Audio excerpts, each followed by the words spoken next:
मेरे प्यारे भाई और बहनों, आज का अभी नाश्ता वास्ता किया है और अभी मैं बैठा हूँ प्रशांत जी के प्रवचन सुनने के लिए। तो आइए चलते हैं सुनने के लिए आचार्य प्रशांत जी को। ये लिखा है, आप जो अनुमान लगाएंगे बिल्कुल हो सकता है कि सत्य से बहुत दूर का अनुमान हो, क्योंकि आप देखोगे श्लोक है, संस्कृत शायद आपको आती नहीं होगी, आप उसका अनुवाद हिंदी अंग्रेजी में पढ़ोगे, वो अनुवाद कई बार बहुत गहरे नहीं होते, कई बार तो विकृत भी होते हैं, लेकिन आपको कुछ उसमें से एक अनुमान लगेगा कि क्या है। और उसके बाद फिर आप गीता को पूरा ही पढ़ना शुरू करिए। सवाल आपने क्रोध पे पूछा है, ठीक है, मुझे पता है आप इंतजार कर रही होंगी कि मैं क्रोध पे कब बोलूंगा, लेकिन होता यही है ना, मैं बोल दूंगा गीता में ऐसा लिखा हुआ है और आपको लगेगा गीता पढ़ने की जरूरत क्या है। गीता आपने नहीं पढ़ी होगी, पर गीता के बारे में आपने खूब पढ़ रखा होगा, पढ़ा है कि नहीं। आप नहीं भी पढ़ना चाहें तो इधर उधर से लोग आकर के आपको कुछ भी बता देते हैं, गीता में ये लिखा है, गीता में वो लिखा है। अभी कहीं पे मैं देख रहा था, वहां वो बता रहे हैं कि गीता में लिखा है कि जिसने तुम्हारा दिल तोड़ा है उसको तुम इतनी बुरी तरह तोड़ दोगे किसी को तोड़ने लायक ना रहे। ये सचमुच चल रहा है।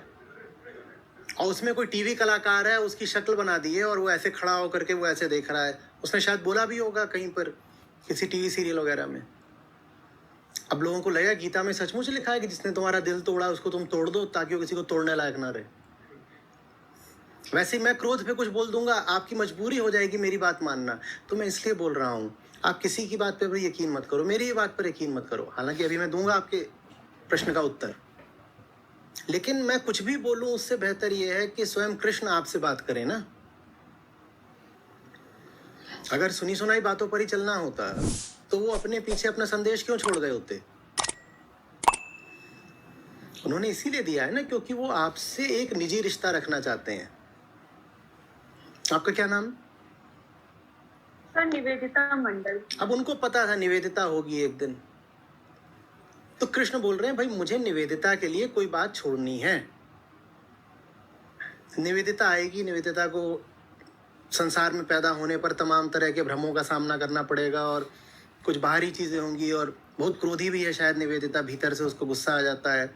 तो वो बोले कि ठीक है ये सब होता है सबके साथ, तो मैं निवेदिता के लिए अपने आप को छोड़े जाता हूँ। अब शरीर से नहीं छोड़ सकता तो मैं ग्रंथ में छोड़े जाता हूँ अपने आप को। तो ये तो आपके और कृष्ण के बीच का एक मधुर रिश्ता है, इसमें तो कायदे से मेरी जरूरत भी नहीं होनी चाहिए, नहीं होनी चाहिए ना। यस, नहीं होनी। और जो उन्होंने आपके लिए बातें छोड़ी हैं वो कुछ ऐसा नहीं है कि किसी ने बस मात्र स्नेह में छोड़ दिया है, वो अपने आप में पूरा विज्ञान है, उसके पीछे पूरा एक गहरा दर्शन है। उस दर्शन को बोलते हैं वेदांत।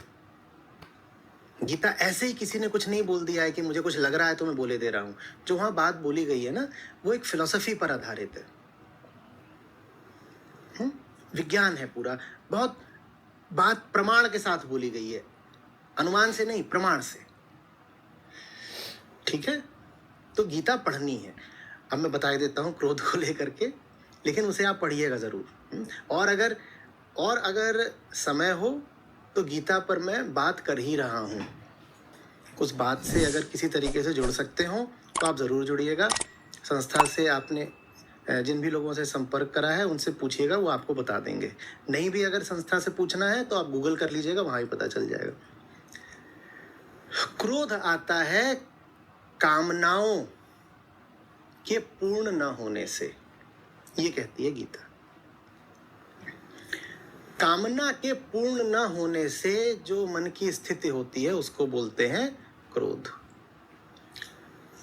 और कामना आती है अहंकार की अस्तित्वगत अपूर्णता से। तो जहां अहंकार है वहां क्रोध को आना पड़ेगा। और आगे भी कृष्ण कहते हैं कि जब क्रोध आ जाता है तो बुद्धि चली जाती है बिल्कुल घास चरने। तो आदमी और 100 तरह के ऐसे काम करता है जो फिर उसके अज्ञान को और बढ़ाते ही है। क्रोध आया कामना से, कामना आई अपूर्णता से, अपूर्णता आई अज्ञान से। ठीक है, क्रोध के पीछे कामना, कामना के पीछे अपूर्णता, अपूर्णता के पीछे अज्ञान। ये गीता का दर्शन है क्रोध को लेकर। अहम जो होता है ना, अहम माने मैं, हम पैदा होते हैं ना, हमें लगातार ये भावना रहती है कि हम आधे अधूरे हैं। छोटा बच्चा देखा हाथ कैसे फेंकता है इधर उधर कुछ भी पकड़ने के लिए, वो करवट भी नहीं बदल सकता, इतना छोटा होता है कई बार, लेकिन वो क्या कर रहा होता है, हाथ पांव चला रहा होता है। और आप देखिएगा उसके कुछ भी अभी ताकत नहीं है शरीर में, लेकिन ऐसे ना उसको आप ऐसे उंगली दीजिएगा अपनी, ऐसे बस ऐसे दिखाइएगा, और बहुत जोर से आपकी उंगली पकड़ लेता है कई बार। किसी छोटे बच्चे के, बहुत ही छोटा वाला, उसको देखिएगा, आप कहेंगे इसके तो कोई जान नहीं है, 2 महीने 4 महीने का है, लेटा रहता है, लेकिन आप ऐसे थोड़ा सा अपना हाथ दीजिए, उंगली दीजिए, वो ऐसे ऐसे उंगली पकड़ लेगा। हम पैदा ही होते हैं ऐसे, क्या पकड़ते हुए, जकड़ते हुए। क्यों? क्योंकि हम हैं भीतर से अपूर्ण। अपूर्ण, और जो अपूर्ण है उसकी मजबूरी हो जाती है क्या? कामना। और जहां कामना है, कामना के पीछे भागोगे, कामनाएं पूरी तो हो नहीं सकती, तो फिर क्रोध आएगा। यस। इसीलिए अपूर्णता के पीछे कहा गया है अज्ञान। तुम स्वयं को जानते नहीं, इसलिए तुम्हें लगता है कि तुम आधे अधूरे हो। तुम स्वयं को जानते नहीं, तुमने मान लिया कि तुम आधे अधूरे हो। जब तुम आधे अधूरे हो स्वयं को न जानने के कारण, तो उसी न जानने की स्थिति से तुम अपनी कामना का भी चुनाव कर लेते हो कि फलानी चीज मिल जाए तो अधूरापन हट जाएगा। भाई तुम आधे अधूरे हो, यही बात कहां से आ रही थी? अज्ञान से। तो फिर कामना भी कहां से आएगी? अज्ञान से। जब कामना अज्ञान से आई है, तो जिस चीज के पीछे जा रहे हो वो चीज कभी फलित होगी? तो कामना में जो चीज मांग रहे हो कभी मिलनी नहीं है, क्योंकि कामना ही गलत चीज की कर रहे हो। अरे भाई मैं यही नहीं जान रहा कि मुझे बीमारी क्या है, तो उस बीमारी को हटाने के लिए मैं जिस दवाई की कामना करूंगा वो कामना सही होगी कि गलत होगी? तो ये आप सुन रहे थे आचार्य प्रशांत जी को, और जो इसकी जो वीडियो है ये किस में कहा है उन्होंने, मैं डिस्क्रिप्शन में उसका लिंक भेज दूंगा, आप ज़रूर देखिए और आचार्य प्रशांत जी को फॉलो करिए।